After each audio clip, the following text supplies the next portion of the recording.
Right along, I'm going to show you a feature called Expose, and this feature is very handy if you have 5 or more windows open. Some people might have 20. This is a really easy feature where you can access and locate the window you're looking for to get to a certain file or application or whatever it is.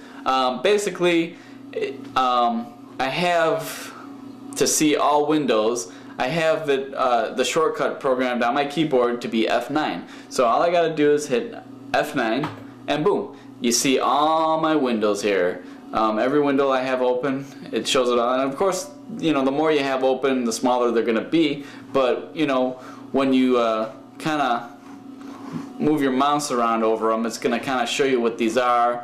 So it's very simple to find your files or your programs or whatever you're looking for, and then I'll just hit F9 again and it'll go back to normal.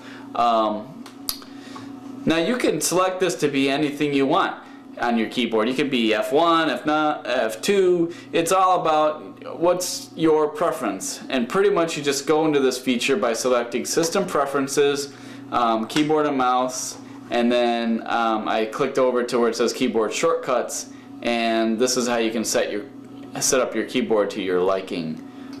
This is a very handy feature, and it's very helpful when you are looking for those files or you want to see what windows you have open.